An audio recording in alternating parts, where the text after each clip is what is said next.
I can make him fly also.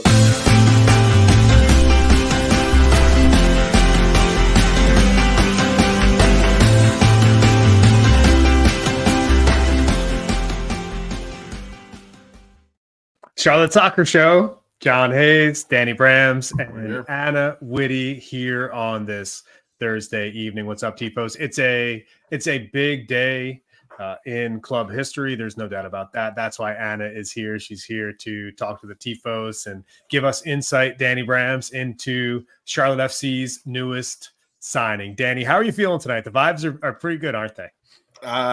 Bring him on in, man. We got our guy. Liel Abada is here. He's on the way, I should say, but he's here in spirit, and he is officially announced and signed. And the vibes are so good. And I hope you're doing good. John, thank you for that great intro.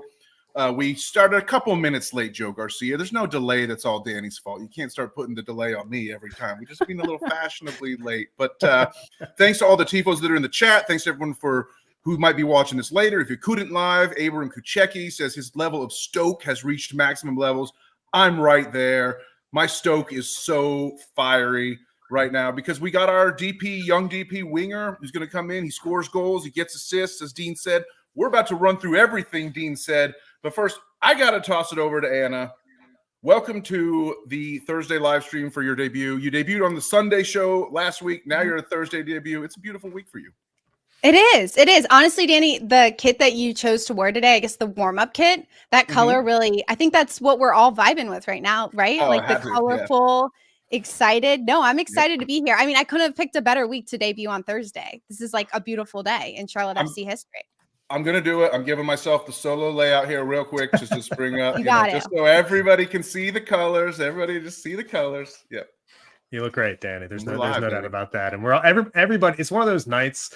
Shout out to Greg Franco. Good to see you. Good to know that Greg's in the chat tonight. And it's one of those nights where we're going to have fun tonight. Charlotte FC has taken 4 points out of 6 to start the season, which is, if you remember back to last season, took a while to get those first couple points. So 4 points out of 6 is really nice. Points in March are not something that we're used to, so we'll take them for sure. February, yes. Oh my God.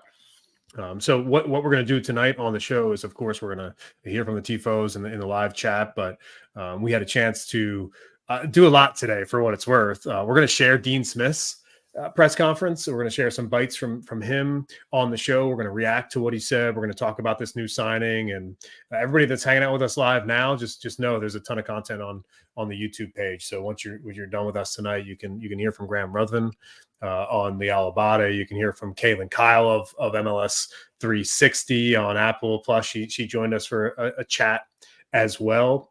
But what we do on this Thursday show, and it's so fun to have Anna here, is Anna, there's a special YouTube show that we do, and I'm sure you've seen one of these episodes. It's called Decoding the Press Conference.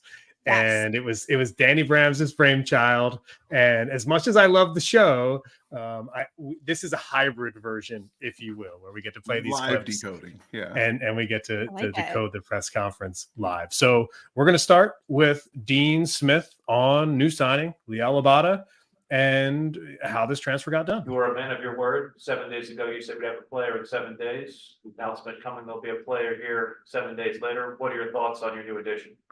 I'm really pleased. He's a player that I know well, obviously, coming from the UK.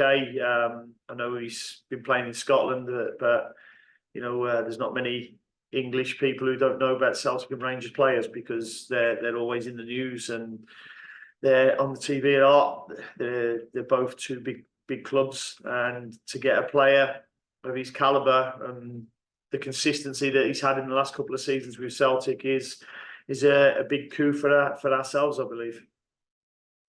It is a coup, and for what it's worth, does Dean Smith watch the Sunday recap shows? He's going to start. If he hasn't yet, he will start for sure. I'm sure he gets a memo on it sitting on his desk first thing in the morning. They pay someone at the office to watch that show and just give a little synopsis for him for sure. I believe those are my exact words this past Sunday at Hotfly, where of course we were presented by our friends at Hotfly. It was a big watch party this weekend. Anna, you're here to help us decode the press conference. What did you hear from Dean there talking about his new signing? Well, I think the person who asked the question did a great job saying you're a man of your word, right? Like Dean Smith is starting off this season, just continuing getting the ball rolling, and the scoring goals is where they need help, obviously. So not only Abada can he score goals, but he can also assist. He had in 112 games, he had 29 goals and 22 assists. So I think on this team, like for me, I think the biggest thing is the fact that they're a team that can do it and goal score as a collective, and Abada fits so well into that. Not only can he play in the middle of the field, but he's comfortable in wide areas, and that's exactly what you need from a DP coming in who's selfless, who's going to connect with Copetti in the middle.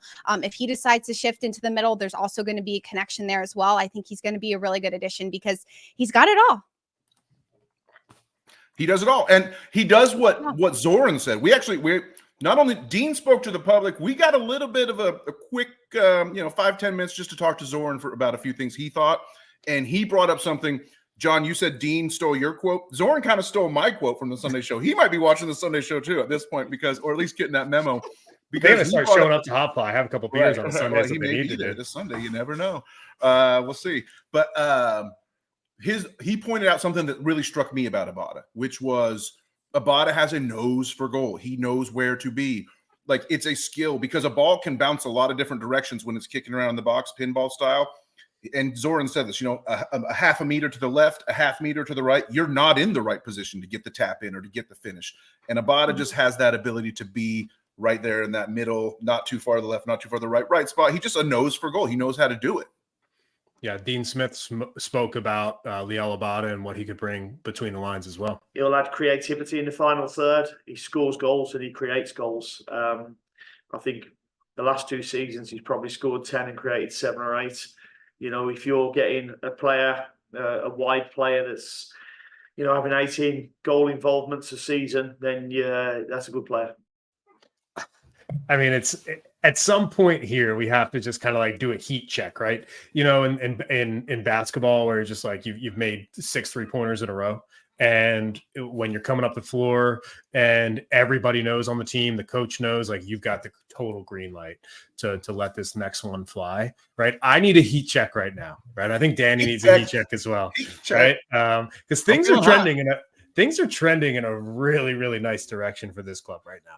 And it feels like, Anna, I vividly remember this, and I asked you this specifically when you were with us at Hot Fly after the season opening win. I was like, is this team good? Because it feels like, I don't know, like we're so close to the sun. So Danny and I to heat check. We need a heat check from you again. Right. Because I'm already buying MLS Cup ticket. Yeah, exactly. Yeah. Danny's like very hot right now. And I love it, right? Like, where's the Leagues Cup final being played? I think you're pretty spot on. I think maybe a little bit down because we haven't seen more than just 2 games be played so far. Mm-hmm. But I think once Abada gets comfortable in the system, I think it's a really good partnership. And I also think there was another thing that was said, because not only did Abada have opportunities to Miami, I heard opportunities to go to LA. He picked Charlotte, and the agent was saying he was watching the home opener. He was watching the crowds. He was seeing how many people, the fans, support this team. And it's all the people watching the show really who have led and created an environment that these top players want to play in. Oh my gosh, you are catching on so fast, Anna, because what we do is we praise our audience. They are the best podcast, YouTube, Substack reading audience out there. I mean, the Tifos make this world go round, and the Tifos demanded this team to go out and get a player like this, like Abada. And this is a guy that should not be coming to MLS. We know that there's political circumstances that have led to all of that, but he just wants to come here and be a soccer player. And I think that's the best thing we heard today, is that for all the circumstances that drove him to come here in sort of a weird way, he just wants to be a soccer player. He just wants to focus on the game. He's not here to make political statements or anything. He just wants to get back to playing soccer. It wasn't working for where he's at. He's got a fresh start here. I wouldn't sell the MLS that short, to be honest with you, Danny. Like, I think MLS is there. We're seeing it with the head coaches. Like, Manchester City is losing a coach to Minnesota. MLS is certainly there when it comes to talent coming from the Premier League. And Abada has an opportunity to be a DP, to make a mark and really make a name for himself in Charlotte, which is a growing soccer city. I think he can look at so many things in his young career, and he can only go up from here in Charlotte. So I think MLS can compete for sure. Obviously, the circumstances are what they are, and that's unfortunate. But hey, I don't know. I wouldn't sell it short. I do think MLS can compete. Don't accuse me of selling MLS. I know. I love MLS. I love Sorry. MLS. I'm just saying that this guy was told. This guy was told that he by our team reached out about him, and they're like, we'll probably sell him to Everton. So probably not MLS. But then things changed, and our credit to our office, they pounced and they went and got a guy that they normally wouldn't have been accessible. Right. And we talked about, and we reacted to Dean Smith talking about this signing kind of being a coup, right? The timing is everything in life. And I believe that. And our friends at Hopfly, they know all about time. Every lager that's brewed at Hopfly has a name that has to do with time. And Danny and Crunch I talk about that all the time. Extra time. Total surreal time as well. Surreal time. Oh, the surreal times are getting so nice last weekend for sure. Yes, they were. So it's almost like things are coming together, and the timing is just absolutely right. And there's a lot of circumstances, right? We talked about how these circumstances feel somewhat political, and let's not beat around the bush. They're exactly that. This transfer happened because of the Israel-Palestine war. That's just fact. We're not going to editorialize on that, but what we're going to do is we're going to lean on the pro journalists who do such a great job covering this club. And one of those is of course, our friend Carol Walton of the Charlotte Ledger. And she asked Dean today about that very circumstance. In normal circumstances, you make a point to welcome new players. Given the unusual circumstances he'll be coming in, Abada, are there ways you have in mind of making him feel comfortable and welcome here? Well, sorry, what would The be political pressures he was dealing with? Listen, I don't get involved in politics, so Yeah. there's nothing for me. It's an Israeli international player who's coming over to play for us, but he's a human being. He's a football player first and foremost, so that's how he'll be treated at this club. Have you had a chance to talk to him? Only by text so far. Really looking forward to working with him. I know Z and Bobby have spoken to him, and seems to be a really humble guy. I've spoken to other players and people who've worked with him as well, obviously, to get my due diligence, and all the reports have been really positive. Yeah, one thing I can say for certain, and talking to people in and around the club in very high profile positions, and Dan, I know you've had the opportunity to do this as well, is what Charlotte FC is doing, and what Charlotte FC is trying to create is a place where Liel Abada can show up and enjoy his football again, right? This wasn't a situation where Abada felt like he was being treated poorly. It was a situation where Abada felt like, hey, I'm a 22-year-old player, and the world is my oyster, and this doesn't feel like the right fit for me at the moment.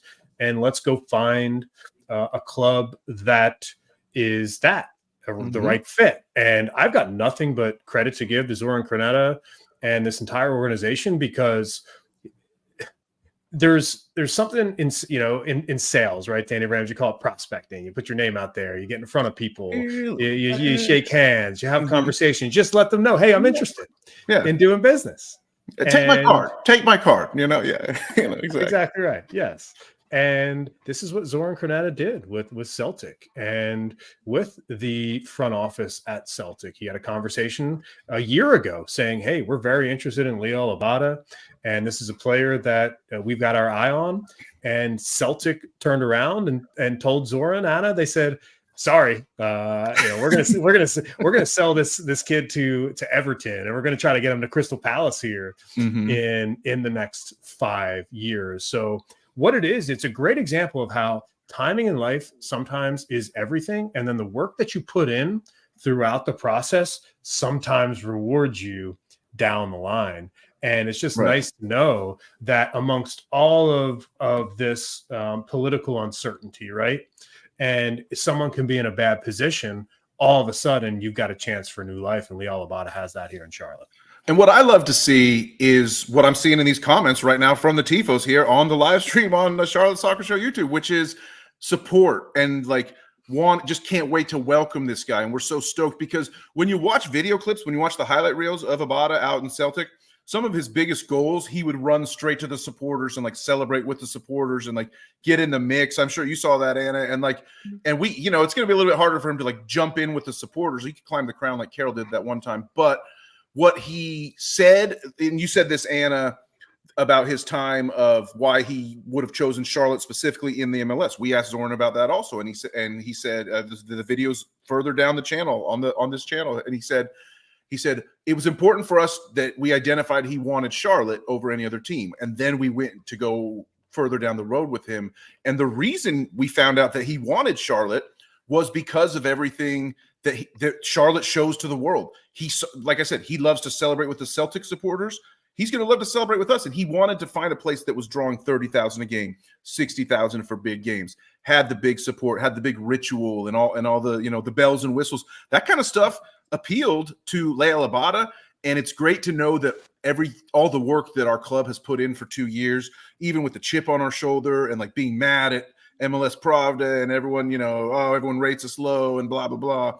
But like, eventually your work just starts to show for itself and people take notice. And all of a sudden we're like an attractive club because of the things that we do. I mean, I moved here from San Diego, who doesn't have an MLS team yet, but, you know, I've been in the North Carolina market before. And even last season, the people in Southern California were talking about Charlotte FC, and we're always amazed by the fans and how they show up and how they get excited at games and in what ways do they show up on social media. So just to kind of back everything Danny has said there, the fans have proven themselves to players like Abada that want to play here because they know they'll get that love in return. That's the Mint Street Hop, baby.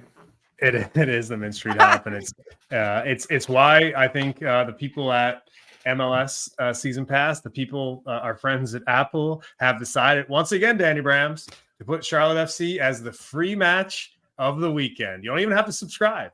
It's a beautiful thing. Subscribe to MLS Season Pass. You can just fire up the app this weekend. You can check out Charlotte FC for the first time if you haven't watched them before. Liel Abada, by the way, is not going to be on the pitch this weekend.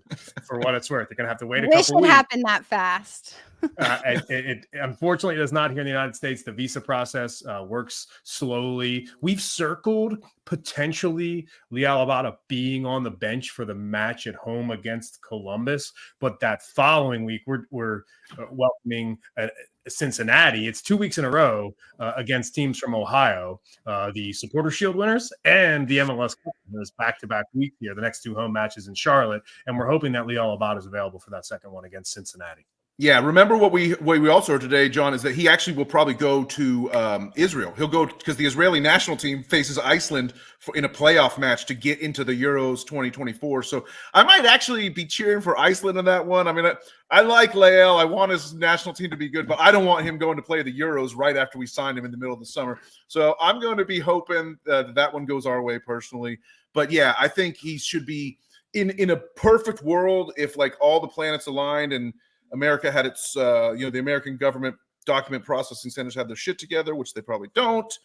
Then he could maybe have even been on the bench at Nashville in 9 days, but that's extremely optimistic. So I think if we all just put ourselves together and focus on that Cincy game, we can all sort of be of one mind. And I would think he has a chance really to start at home if he gets a full week of training ahead of Cincy. All right, so that's many, many weeks ahead. But for right now, Charlotte FC is preparing to play Toronto FC this weekend. Charlotte FC has still not won a match north of the border. They got another chance for that this weekend. Sean Swaim, shout out to Sean, the creator of the Charlotte Soccer Show logo. I heard he's my height, Short Kings Unite. That's one thing I love about soccer, right? And all you have to do is look at Lionel Messi. You don't have to be born and grow to 6'4" to have success in the professional game, do you hear it? No. You don't. You absolutely don't. Not at all. Not at all. It's a brilliant thing. So, Danny, we've got a ton of people watching us tonight. So I've got a request for you. I've got a big time request for you. Okay, hit me. I want to see some highlights of this guy. You know, All right. there's at some point, you know, we can sit here, three talking heads, talking about Liel Abada and just exciting the people. But Sure. I think there's a lot of people that haven't seen exactly what this guy can do on the pitch. And for me, Anna, he's somebody that you and I talked about, right? As when we thought about Kerwin Vargas on the right, Yuri Tavares on the left, these winger positions for Charlotte FC, that felt like the only two options. If you can inject Liel Abada into that right wing position as your first name on Dean Smith's starting 11, knowing that both Yuri Tavares and Kerwin Vargas are fighting for that left-handed spot, do you feel better about the depth at those positions and how you've played at Penn State, you've played at a super high level, you cover NWSL. When you have actually quality depth at the wing position, what does that mean to a soccer club? Depth is everything on a team, especially in soccer, because the season is so long. There are going to be injuries. There are going to be, Danny spoke to it, there are going to be moments when players are going to have to go with their national teams and the next person in line is going to have to step up. So having that depth come off the bench, start on the bench, maybe in different positions will be key. And even looking at how this Charlotte FC team has played, normally they play with like a 4-2-3-1 situation. That could even be a Vargas if he feels comfortable in moments. Probably not. He could slide into that 10 role if they want him on the pitch, or even if Abada slides into that 10 role, he feels so comfortable playing underneath Copetti. There could be that give and take in that 10 role. So we could see Smith playing with the formation a little bit once he gets Abada here. And if he's still happy with how a player like Vargas is doing, doesn't want to take him off the pitch, there could be some movement, and Smith is a good enough coach to do that. I love to hear you talk about depth. It's one of those things that it's not sexy to talk about, but it's so important when you're talking about a 34-game MLS season. Right. And you've got guys like Brandt Bronico who are currently on the mend. You've got Ben Bender, somebody who has played such a crucial role for this club, not yet featured so far this season, and it might be another month until Ben Bender is back on the pitch. So as you know, Anna, Danny Brams is a man of many, many talents. And all you have to do is ask him something and he'll take care of you. So as far as Liel Abada is concerned, I mean, it's one of those things, Danny, where if you look at a player and you call up these clips, you can't help. And the reason why I wanted to show this on the show tonight is because he just looks good. I mean, this is one of those players that shows up in the right spots. He's somebody that loves to celebrate a goal. And he's, quite frankly, the best signing in Charlotte FC history, and it's not even close. Yeah, I mean, this guy makes Karol Swiderski look like a Sunday League player, just in terms of his attacking, Karol was such a technical player and a guy who, would give some push. He wasn't an athlete, but it's just this guy is just the athleticism is off the charts. Yeah, and I think, too, the fact that Abada can play on the left and on the right gives that versatility and even more depth on this Charlotte side. I mean, you see Abada taking that touch inside. He's comfortable going 1v1 against center backs and taking shots from range, or he can find himself in behind inside the 18. He uses his head to finish shots as well. I mean, at this level, obviously, you have to be able to do it all, but it's about the consistency in MLS, and Abada is going to bring that consistency for this team, I think, all season long. I'm excited to see this. Look at him go celebrate with the supporters, like I said. Yeah. There's no place for him to run up and hug folks here at Bank of America, but he'll find a way. Maybe you have to create something, Danny. Maybe that's your next task. Yeah. Well, I mean, hey, if he needs someone to hug, I'd be more than happy to meet him down in the vault for sure. No doubt about that. Hopefully he sees this clip. As we're watching this, Greg, Christopher Gallagher there, is that it's one of those things. It's Obladi, Obada. Right? That's a good one, Danny. That could work. Yeah, exactly.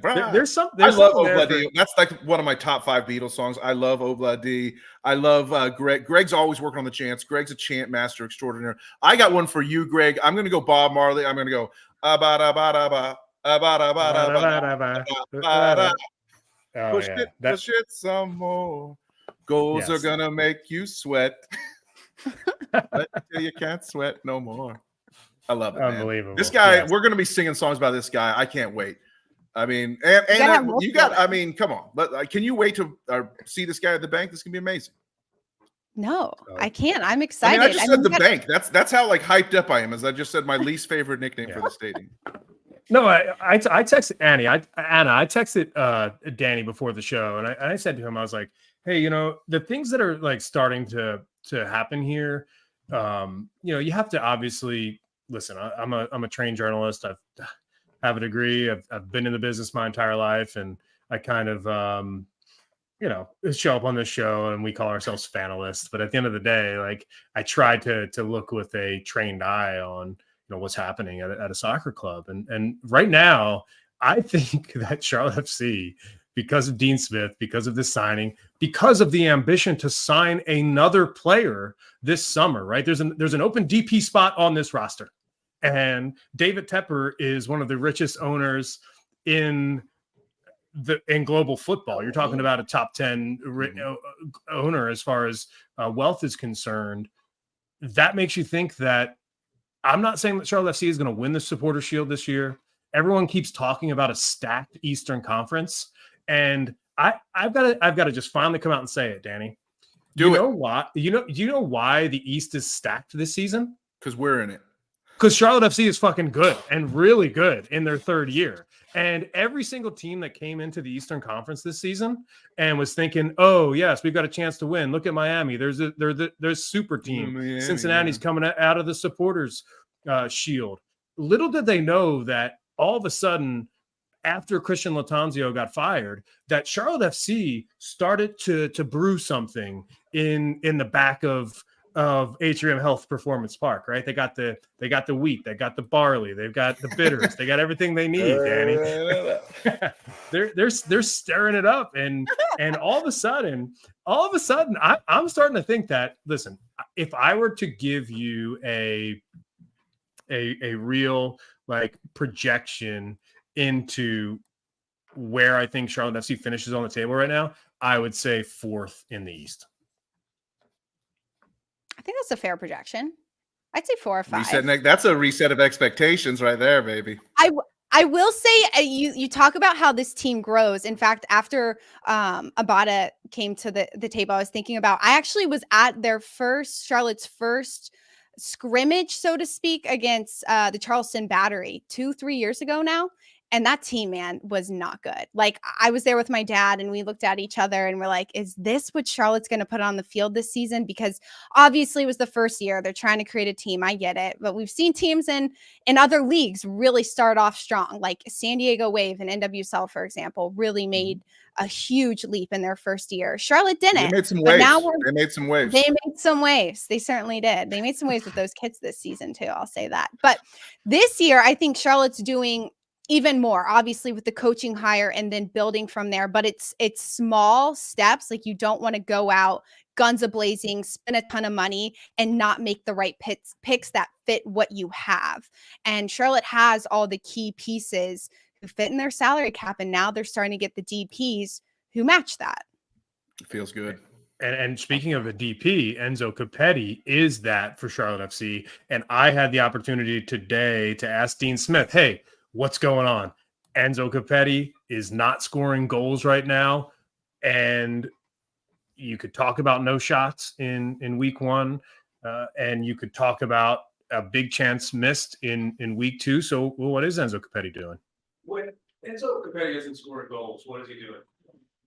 He's working extremely hard. You know, he's creating enough chances. He created a penalty, I believe, that he should have stayed awarded because there was no clear and obvious error to overturn it for me. You know, the referee probably got the wrong call to go back over to look at it again. There has to be a clear and obvious error. You know, he's got a chance where he's had a one-on-one. You know, he's had a header in the first half as well, in the second half as well. So he's doing a lot of good work. You know, goals will come. I keep saying, as long as you get chances, you'll score goals.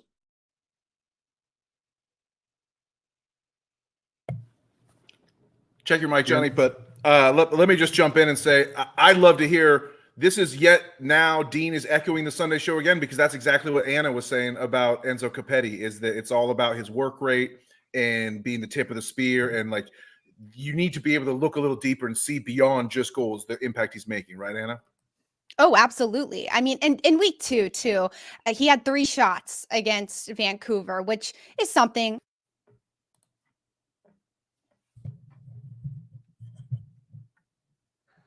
My back, I'm back. You're looking at Copetti being a lot less selfless as well. Like the way he dummied that ball to create an opportunity to score a goal. He has great awareness on the field, and to echo what I said a few weeks ago, you need a DP, you need a number 9 who's not going to be selfless every single time the ball comes close to them. And if the coach is happy and there is a game plan in place, maybe Copetti really has been that decoy. Like, people know he's the phenomenal shooter, so there's center backs putting 2 numbers on him, and it's opening up Tavares on the other side of the field to finish it.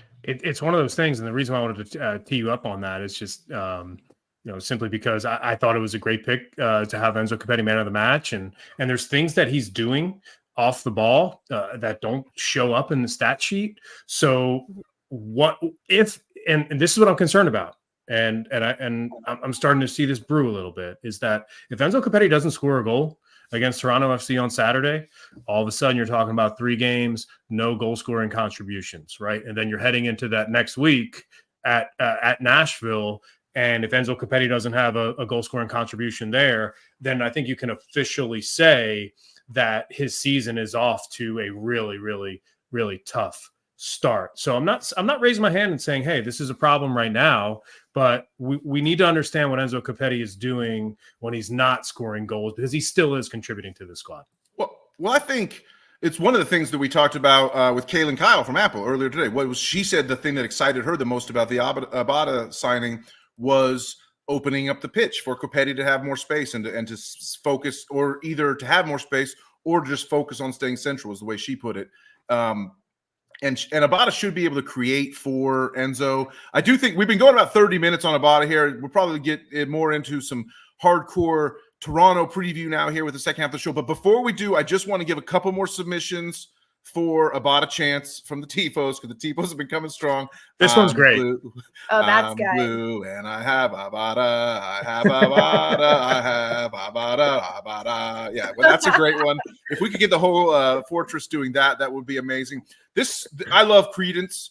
I love my Credence, just like the dude. I see Abada rising. Yeah, I know that one. That's good. And then this one, we've been doing the tequila with Kalina, but Abada,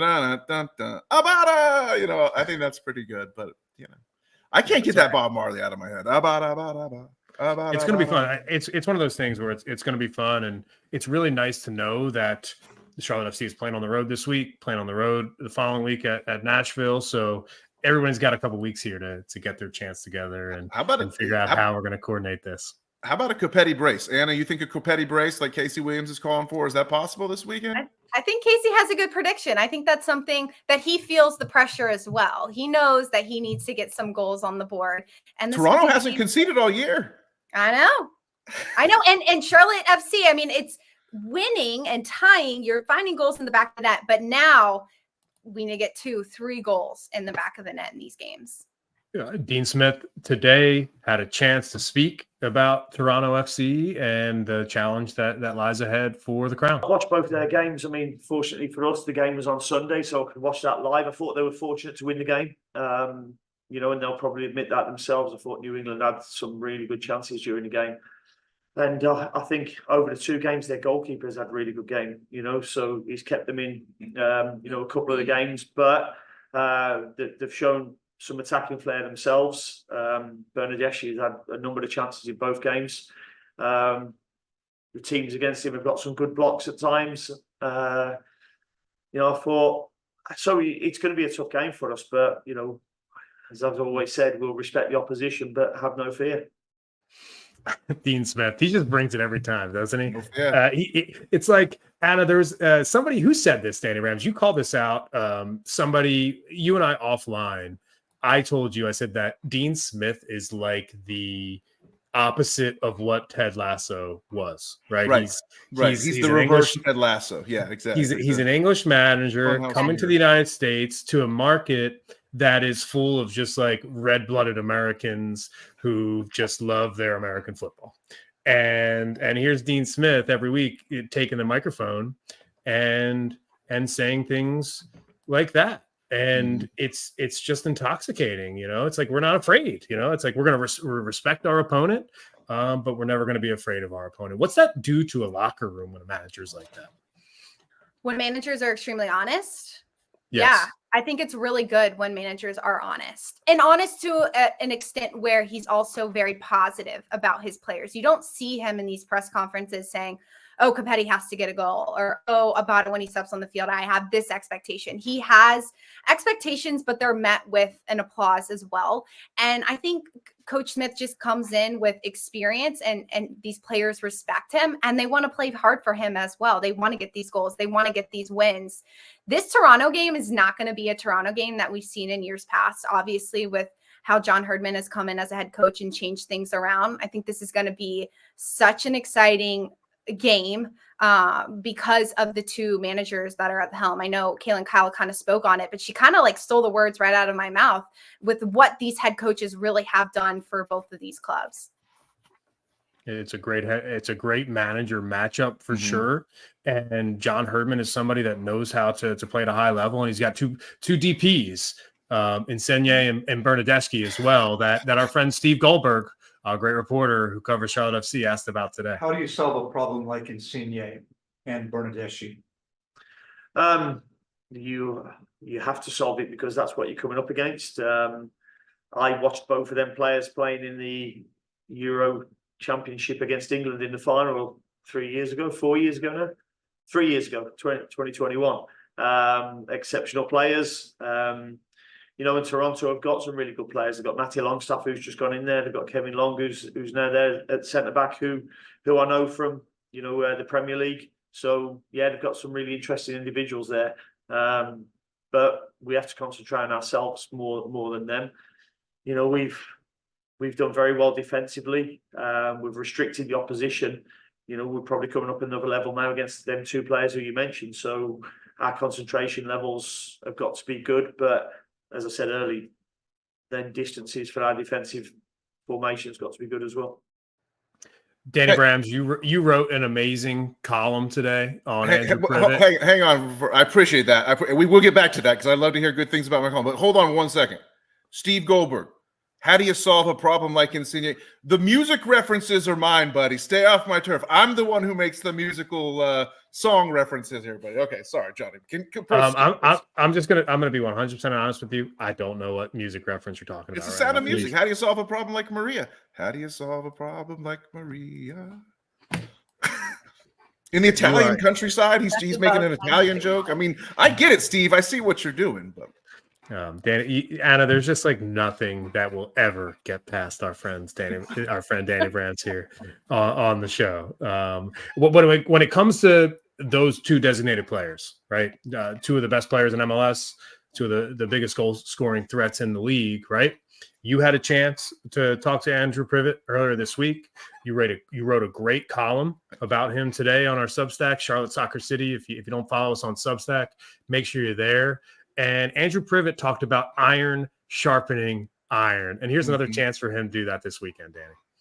Yeah, I mean, the competition in Charlotte camp that Dino has brought in has really steeled our guys. And you talk about iron sharpening iron. I think that can apply in sort of, working with your teammates, iron going against each other in training. But this is a case where you're going to get better just playing defense for 90 minutes against two guys, Insigne and Bernadeschi. And I think Privet realized that too, as he was saying, and he talked about he knows what they like to do. They've studied all kinds of film, and the real challenge for him that he said is our biggest challenge is going to be keeping track of those guys when they don't have the ball, because those are two very dynamic wingers. They like to play together.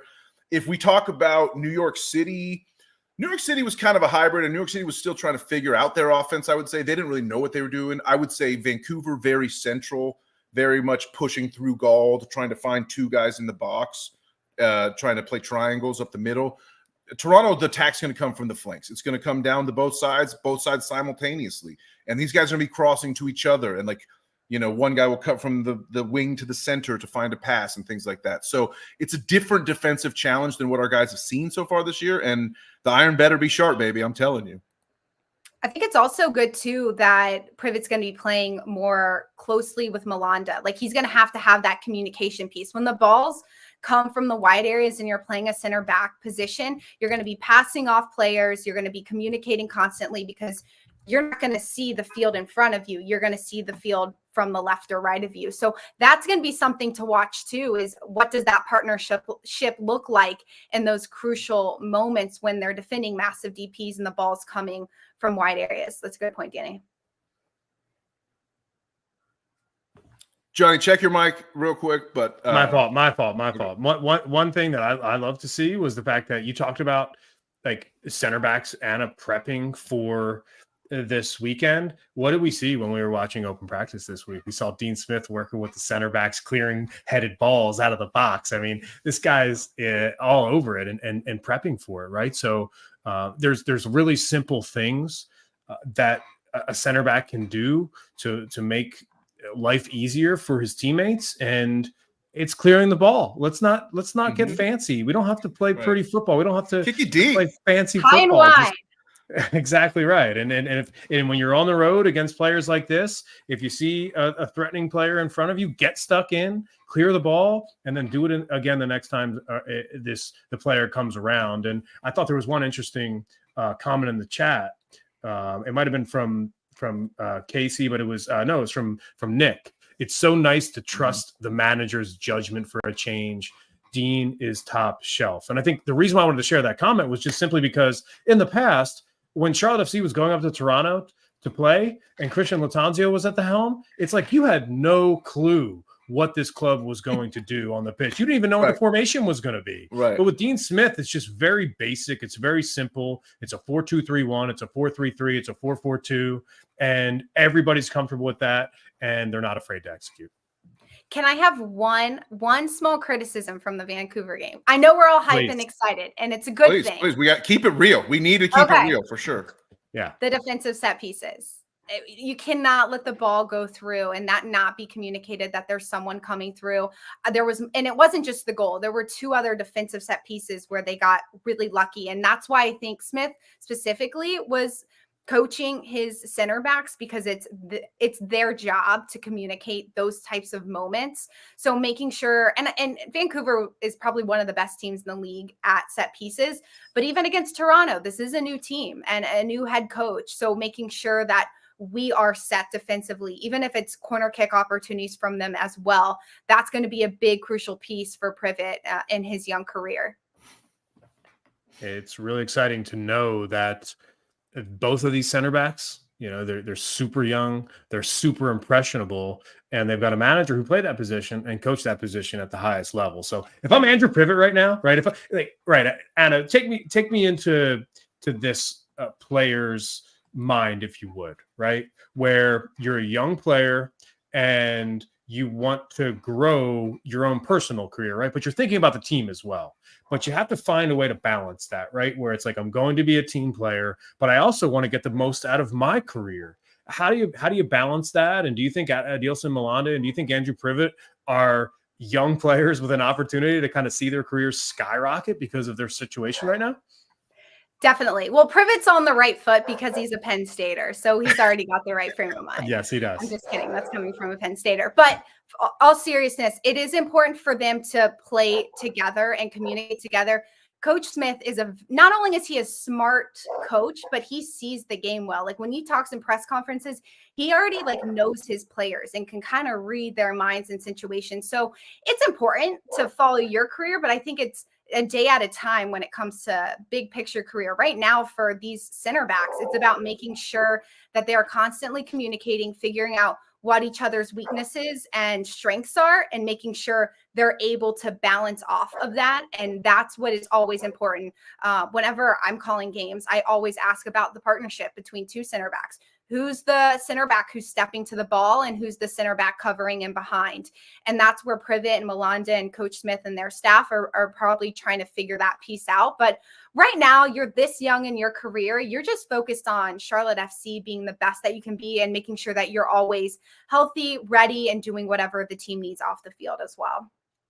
So you mentioned calling games. So what are you doing this weekend? Do you have games on your slate this weekend, or what games are you calling this weekend?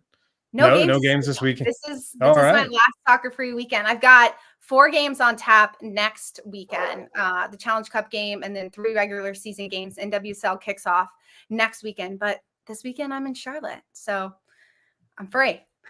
Okay. Well, okay. it'll be a hot fly at 2 p.m. That kind of seems like there might be an Anna Witte appearance on the Sunday post game show at Hot Fly. It feels right. It feels like it feels like the tifos at Danny Rams. I feel like ever since we've brought Anna on the show, it just feels like we've got a ton of new listeners. We've got a ton of new viewers. I don't know if it's the Liel Abada, the new Charlotte FC signing, or I don't know if it's the new Charlotte Soccer Show signing. I think it might be you, Anna. But it's been a pleasure having you, and I know that we've got a couple more topics to get into before the show's over this evening. I wanted to because, as always, we have to give a Brandt Bronico update on the Charlotte Soccer Show, and here's what Dean said about Brandt Bronico and his timeline to get back from injury this afternoon. Brandt is very close to coming back as well. The distance he's covered this week in training he's up there now, back to fitness. He might need some minutes in a game that will look to get him. But apart from that, this weekend is as was last weekend. I wanted to play that clip for 2 reasons. Number one, because it's the bro. We want to know how he's doing. The grind set, he's working to get back. But number 2, let's listen to this again, Danny. I'm going to play this one more time, and I want to I want you to try to predict what I find most interesting about this clip. Brandt is very close to coming back as well. The distance he's covered this week in training he's up there now, back to fitness. He might need some minutes in a game that will look to get him. But apart from that, this weekend is as was last weekend. Was it the fact? I might change. I had one that I was going to guess was the most interesting, but was it the fact that they said he wants to see him play some game minutes until he gets out in an actual game? That's not the answer, but that is interesting. That is interesting. There was a thought. Let's hear Anna's guess. Yes. The fact that he's fit, that he's up to fitness. Thank you. I mean, yes, exactly right. Thank you very much. He said one key word, right? He said he's fit, and he also said there's something that we've talked about. I think what Charlotte FC's sports science staff does really well is they track every movement these players are making, and that's what I was trying to underscore in that bite. Dean Smith said he's ran a lot this week in training. He's covered as much ground as the players that are training normally. Right, exactly. So he can open up the app. He can see how far has Brandt Bronico run this week. What has his activity been on the pitch? And I know Charlotte FC has made a really concerted effort this season. And thanks to Dean Smith and his buy-in to analytics, that at the end of every training session, they have the ability to look at how these players are exerting themselves on the pitch. And what this really works for is a couple different things. Number one, the fact is when a player is coming back from injury, you can look at these analytics and you can say, wow, this player is really doing well and he's up to par and he feels like he can fit right back in with this group. But the second thing that you can do with these analytics is you can go to a player and say, hey, it seems like you've been having a really tough time at training. You haven't been really working that hard. And of course, a player goes, I don't know, coach. I don't know what you're talking about. And then he whips out the data and he puts it on the table and he says, you're not doing shit in training. Like you're not even, you're doing half of what you're doing half of what the guy in front of you in the depth chart is doing. So I thought it was really interesting. I wanted to call that out about Dean today, talking about Brandt. It's the player's worst nightmare. They don't want that. They don't want those stats up there. I will say that. Right. The ones who do work, the ones who run and work a lot, they do want the stats. The ones who are trying to slide by, they definitely don't want to get called out. I think what's funny to me, John, is that for the last 3 weeks or so, we've had a chance. There's 2 days a week that they'll invite folks out. They cover the team to come watch the first 10 minutes of training from like a corner of a field. It's far away. You don't really get a ton out of it, but you can get some things. The funny thing to me that the subplot of all those incidents that we've done is every one of those times Brandt like runs out with the main group and starts with the main group, and you're like, oh, is he back? Is he gonna do all the drills with the team yet? And then right at the last second, he jogs over to sort of the individual like side rehab area. So it's like every single time, like, oh, is he gonna stay? Is he gonna stay with the group? Is he gonna stay with the group? Oh no, he's going to the solo. So it's just like he's close. But the other thing that I love and the depth that we've talked about is I don't feel a need to rush him back. And we don't know. I mean, the position is pretty deep now with Diani, with Urso, but I don't think there's not a situation where Brandt's not going to play. He may not start every game like he did, but like the good news is that depth and the fact that we don't feel a need for him to rush back. I do want to see him on the pitch, but I don't feel like we need to have him or else. You know what I'm saying? I just want to call this out, right? Because what you said, Danny, about him getting minutes somehow before maybe getting acclimated back into the first team. I'm looking at next Sunday, and I'm thinking about the Crown Legacy opening match against Carolina Core, a 5:00 kickoff. And if Brandt Bronico is fit, if he's not in the squad in Nashville, it might not be a bad place for Brandt to go get 30 minutes. Doesn't mean he has to start. It doesn't mean he has to start, right? But if Crown Legacy is able to play in a way, and Jose is able to get this club off to a good start, and Brandt could come in the second half and get some fitness, maybe that's a good opportunity. And by the way, we've got some big news on the show when it comes to March 17th, which happens to be St. Patrick's Day. Are we going to bust it? Have our lawyers cleared this news release? Yes, they certainly have. Is that we will officially be doing a live pregame show for Crown Legacy's opening match against Carolina Core. We will be at the supporters tailgate. We will set up there for a pregame show. We'll interview Crown Legacy's president, Darius Barnes. We'll interview the MLS Next commissioner as well. And Lil Birdie told us that we're going to potentially have a first team player join us on the show as well. And one thing that we do know that Dean Smith did say today is that he'll fly back from Nashville that night, and he's going to go to that Crown Legacy match and support the squad in its opening game. So as all of this is happening with Charlotte, can I get on that flight? Can I get, because I'm driving back. I'm getting up at 3 a.m. in Nashville and driving back to Charlotte so I can be there for this pregame show. Like, I need to get on a flight, man. What the hell? It's not a bad idea. After the match, I'm sure, if I'm thinking about the way that Sun Country plane shakes out, right, is, you're going to have Joe LeBou up in first class. You're going to have Zoran Krneta. You're going to have Dean Smith. And then you're going to have David Tepper. And then right next to Tepper is going to be Danny Brams, right in that first class cabin on the way back. Trying to deal Dave into a poker game, like, hey, Dave, have a seat, man. Let's play some cards. Yeah. So I've got one more clip from Dean Smith. I think this is important for us to address, right? Let's not pretend like MLS officiating has been ideal this season, right? All this good soccer is being played across the league. You've got these global superstars who have come into MLS, but for some reason, the league cannot reach an agreement with its officials who are currently in a work stoppage. There's replacement referees. And I asked Dean Smith, and the reason why I brought this up, I had no interest talking about officials today, referees today at this press conference, but Dean Smith just will not let the VAR decision from last Saturday go. So I had to follow up with it. You mentioned the refereeing a couple of times. The elephant in the room is that these are all replacement referees. Have you obviously this is your first year in MLS, but compared to what you've experienced in the past, is it noticeable? No, I think the officiating's been okay. I haven't had a problem with that. I'd have been unhappy if that penalty had been given against me. It was a soft penalty. But once the official has given it, then there's no way it can be overturned, in my opinion, from VAR. He still won't let it go, Danny. Like he needs to get that in there. I mean, it's almost a week later, and he won't let that go from Saturday night. But he said the right things, right? Yeah, he doesn't want to get fined $10,000 like Steve Cherundolo after bitching to MLS about having to play in a snowstorm. I think right now, in knowing that MLS also sent out a memo to its broadcast partners saying, hey, don't belabor the point about replacement referees being an issue. Just address it before the match and don't talk about it. Dean Smith keeps bringing it up. I'm not the one who's bringing it up, Danny.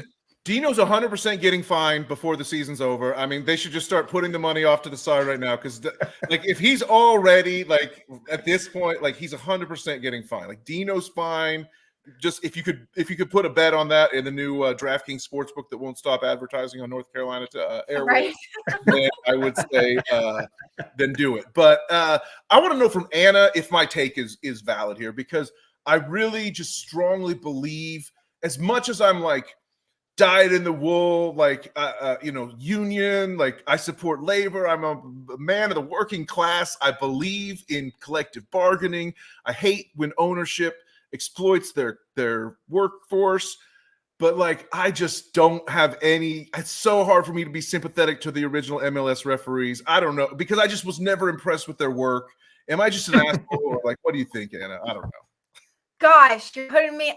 That's a very good question, Danny. I don't think you're an asshole. I think that's fair. I don't think the refereeing has ever been amazing in this league, and right now I don't think it's been amazing either. But there hasn't been this a massive step down, in my opinion. It's not been great, but to your point, yeah, I agree. What are they fight? Like, they weren't the best to begin with. And I think if they were to raise their standards a little bit higher, then they're fighting for more. But yeah, I think you're right on this one, Danny. I'll co-sign that. I know. I'd like to see the original refs restored. I mean, let me just put it this way. For sure. Let me just put it this way. If Danny was a Sporting Kansas City fan, he would not feel the same way. I'll just leave it at that. If you know what happened last Saturday against Philadelphia Union. Yes, okay. It was quite a blunder towards the end of the match that ended up in a game-winning goal for Philadelphia Union. But that's neither here nor there. We'll see how the officials do this weekend. And we've got one more thing left to do on the show before we get out of here. And it's time to make our predictions. It's time to predict whether Charlotte FC can get this win this weekend. I feel inclined to predict a draw, so I'll just throw it out to you both and say who's got the guts to predict a win. And I might know the answer to that. Let me check. Let me check my guts. Are we BYOG? Are we bring your own guts here with Dabo Sweeney? Like, what's the deal? Like, I have the guts. I think we get a win. I think we had some Tifos questions about the 11. I think we run the same 11. Don't change a successful 11. I don't see any reason to change it. There were some questions about Jibril Diani. We got word today that he is still in Europe, finishing his process. Hopefully we'll be home by the end of the week, and maybe not available on Saturday, but probably available for Nashville. So I think we do one more sort of first 3 games. We run out the same lineup each time, and I'm going to predict that it's a winner. I think Toronto has yet to concede this year, so they're due to concede. If I think that's how statistics work, right? And regression. They've only scored once, so it's not like they're super dangerous. And it was a wonder goal, and so I just think if we play our defensive discipline, Dino style, we can't help but come out winners here. Look at this comment. Bram says the guts. Don't tempt him. I was trying to get a 3-0 out of you. Maybe I thought you were still going to go 3-2 at some point. I was going to go 2-1. I'm just going 2-1. That's what I was going. I got 2-1. I like 2-1 because I think, to our point earlier in the show, like, but Copetti needs a goal or two. And I think he now feels this fire. And against a Toronto side who, yes, they're set defensively, but I think it's going to be 2 teams going at each other who are playing the same style formationally. And I think Charlotte FC can get that edge. There'll be a goal that they can concede because I think Toronto's a good side. But I think, 2-1. Why not? Charlotte FC gets the win. I think that Charlotte FC won't score 1 goal. I think that they'll score 0 or 2. And the reason why I feel that way is on the road. I think sometimes it's difficult to score. And I could see, considering Toronto FC hasn't given up a goal this season, if the 90-minute whistle blows on Saturday afternoon and all of a sudden Charlotte has 0 goals, well, we'll be like, well, Toronto hadn't given one up all year and they didn't give one up again. And I think if Charlotte FC does break that dam, if they do break through with a goal, there'll be a combination of things. Toronto will feel deflated. They'll say to themselves, hey, we finally gave up a goal. This isn't ideal. And their streak is over. And then on the flip side of that coin, Charlotte FC will be saying, one wasn't enough last weekend in Vancouver. We've got to push for a second. So my prediction, I think 2-1 is really good. I'm going to go with 2-2. I think a 2-2 draw is the final in Toronto, and that would make for an exciting afternoon of soccer. And we'd be so, I mean, to get 4 points, right, 5 points out of the first 3 matches would just be something we just never experienced as Charlotte fans before. Right. Yeah, it'd be huge. And hopefully 7, but I'll take 5. It's one of those things, Danny and Anna, that we're going to do our show on Sunday at Hot Fly, but I'm thinking about this Saturday soccer matinee at 2:00 kickoff, and we don't have many of those this season. This might be the only Saturday 2 p.m. kickoff of the entire schedule this year, and we're going to have the opportunity to run it back at Hot Fly. We had such a great watch party there last weekend on Saturday night with the Min City Collective, with La Muerte, with our friends there at Hot Fly as well, some other great vendors, the Sunshine Shop as well. Whitney's doing great work at the Sunshine Shop for sure. Yeah, she certainly is. Hopefully she's back there on Saturday as well. If she's not back, make sure you check her out on Instagram. Has some great homemade Charlotte FC jewelry, which is really cool. Danny and I got some really sweet bracelets. Oh, there it is. Let me model it. Like a Taylor Swift friendship bracelet, it looks like. Can I be a hand model? Is this, I don't know, like George Costanza, does this count as being a hand model? I don't know. Ooh, I like that. Yeah. Yeah, really totally. Cool. Just like one of those things that you can get from Whitney and Sunshine. I got Shop. one for me and Just one for my can't get daughter. It's sort of like a, girl dad thing. Yeah. I like it. Smart man. So Love we're going to be there on Saturday. Hope everyone will be there. I hope you'll be there, Anna. We'll defend the Queens in the chat. This is the guy that I got my Present. Defend the Queen, baby. Defend the Queen. I bought this airbrushed, I don't know if it's airbrushed, but it's. I like the painting style. I really like this style. And Defend the Queen paints this, and he was at the party last week selling these for a decent little price. So I'd say show up and get one. Yeah, it looks like he's going to be back. So there's going to be a lot going on Saturday afternoon, and Danny's going to be wearing the crown. It barely fits your head. It's like, Dan, it's like your head. I thought the crown was going to be big enough for your head, but damn, dude, your head has gotten pretty big, hasn't it? My head gets bigger every time we do an episode, and what can I say? I don't know. That could bode dangerously, but. Yeah, it's a pleasure to do the show tonight. Anna, thank you so much for hanging out with us on your first Thursday night live show, previewing the match against Toronto. Will you come back? Has this been enjoyable enough for you? Oh my gosh, I would love to come back if you'll have me. This was a blast. I'm loving following this team, and I'm loving chatting about it with you guys. You're caught in our orbit now, Anna. I'm sorry. You're kind of, you're a contributor, but you're a big part of the team, and we will look forward to a lot of shows with you over the next rest of the season. You've added a big element to the show that we can't thank you enough, just from energy, just from you and John talking so I can look over and do something else, and obviously your very, very informed analysis. Yeah. So there's one thing that we always do at the end of the show. We say, for the crown, baby, Danny. And I want to cancel that for tonight, right? Because I want to change the end of the show tonight to a different phrase, a phrase that everybody needs to start to say very frequently, Danny Bram. So, I'm John Hayes. She's Anna Witte. He's Daniel Bramlette. And for now, Dino's at the wheel, Danny Bram. Dino's at the wheel.